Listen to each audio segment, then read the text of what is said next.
Assalamualaikum warahmatullahi wabarakatuh. Baik Bapak Ibu, kembali lagi saya membagikan video kepada Bapak Ibu yang berjudul Mekanisme Pengusulan Formasi Tenaga Kesehatan P3K 2022 dan bagaimana caranya kita bisa mengetahui apakah kita akan mendapatkan nilai afirmasi tambahan atau tidak. Jadi video yang sekarang ini sangat penting karena akan berkaitan dengan video saya yang sebelumnya, yaitu yang berjudul Mekanisme Pemberian Afirmasi kepada Tenaga Kesehatan Non-ASN.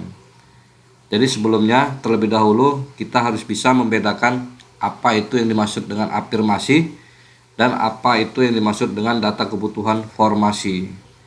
Silahkan disimak dan jangan lupa untuk di like dan subscribe. Oke Bapak Ibu, supaya lebih mudah, di sini saya sudah menyiapkan tabel tentang formasi tenaga kesehatan prioritas.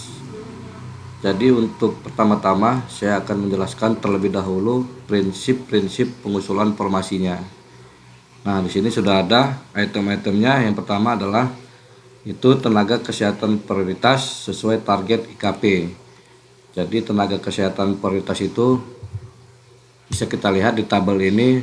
Di antara lain dokter ahli pertama, dokter gigi ahli pertama, kemudian perawat terampil, bidan ahli pertama, bidan terampil, dan lain-lain.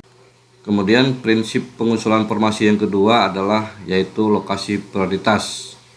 Nah, misalnya di sini di antara sekian banyak nama-nama puskesmas yang ada di Kabupaten Karawang, saya contohkan hanya 5 puskesmas saja.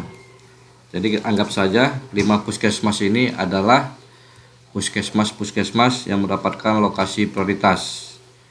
Jadi nanti Dinkes Kabupaten Kota akan mengkaji puskesmas-puskesmas mana saja itu yang akan menjadi lokasi prioritas yang kebutuhan formasinya harus segera diusulkan ataupun diadakan lowongan formasi di puskesmas tersebut. Nah, prinsip pertama yaitu yang tenaga kesehatan prioritas itu sangat berkaitan sekali dengan prinsip yang kedua yaitu lokasi prioritas. Kenapa saya bilang berkaitan? Misalnya di sini kita contohkan saja puskesmas atau nama puskesmas Cikampek. Nah, ini adalah lokasi prioritasnya. Kemudian untuk tenaga kesehatan prioritasnya di sini masih kosong, tapi saya sudah siapkan data-datanya. Nah, di sini bisa kita lihat di mana tenaga prioritas itu, misalnya untuk perawat terampil itu ada 5 formasi, kemudian bidan terampil ada 5 formasi juga. Jadi tenaga kesehatan prioritas ini akan divalidasi atau diverifikasi oleh Dinkes Kabupaten Kota apakah benar Puskesmas Cikampek membutuhkan perawat terampil atau bidan terampil. Jika benar, maka layak untuk diusulkan diisi formasinya ataupun mendapatkan lowongan formasi. Berdasarkan tabel ini, jadi bisa kita ambil kesimpulan bahwa di Puskesmas Cikampek tersebut tenaga prioritas yang paling banyak mendapatkan formasi adalah perawat terampil dan bidan terampil. Jadi data-data ya, jumlah kebutuhan formasi yang ada pada tabel ini adalah berdasarkan data yang ada pada aplikasi Renbud Dinas Kabupaten Kota. Perlu disampaikan bahwasannya ini hanya contoh dan simulasi saja. Untuk data sebenarnya tidak sejumlah dengan yang ada pada tampilan video ini. Nah, kemudian data-data yang ada pada tabel ini itu sudah melekat nama-nama tenaga non-ASN yang akan diberikan afirmasi nilai tambahan.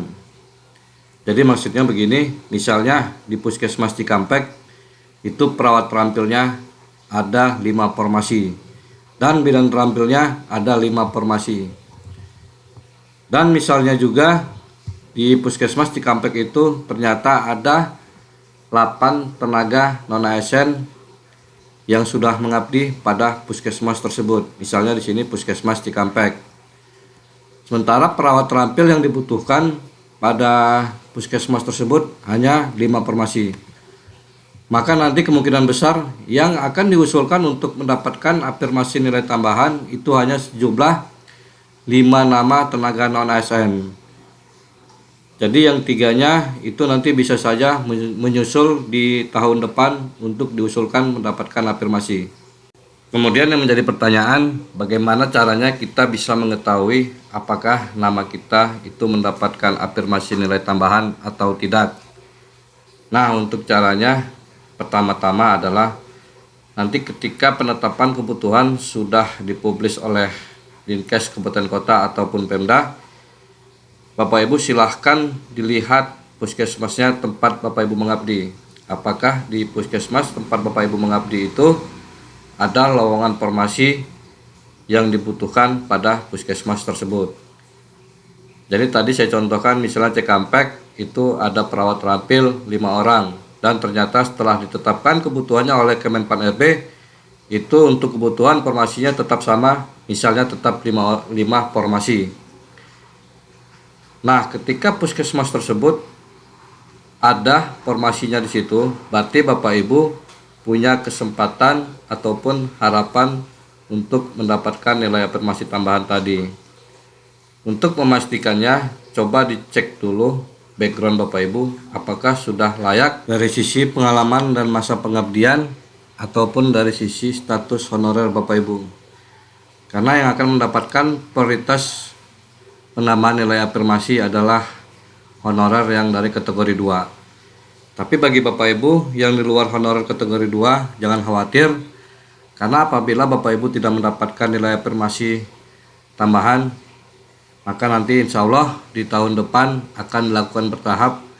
Ketika THK 2 itu sudah selesai semua diangkat menjadi ASN di puskesmas tempat Bapak Ibu mengabdi, maka kesempatan selanjutnya adalah tenaga honorer non-ASN yang di luar kategori 2.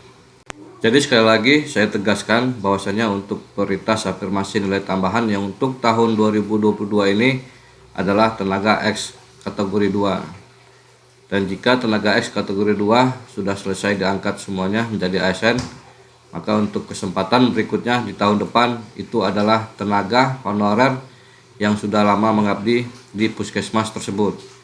Jadi contohnya seperti ini, misalnya tadi puskesmas Cikampek itu ada 5 formasi dan tenaga honorer kategori 2-nya pada puskesmas Cikampek tersebut berjumlah 5 orang. Maka bisa dipastikan teman-teman honorer kategori 2 yang 5 orang tersebut yang akan diusulkan untuk mendapatkan afirmasi nilai tambahan. Dan ternyata pada puskesmas Cikampek tersebut itu ternyata masih ada tenaga non-ASN yang honorer di luar kategori 2, maka nanti akan diusulkan afirmasi nilai tambahannya secara bertahap di tahun depan. Nah, itu tadi yang bisa saya sampaikan kepada Bapak Ibu. Jika ini bermanfaat silahkan di subscribe, dan jika masih ada yang belum jelas silahkan ditulis di kolom komentar. Terima kasih. Assalamualaikum warahmatullahi wabarakatuh.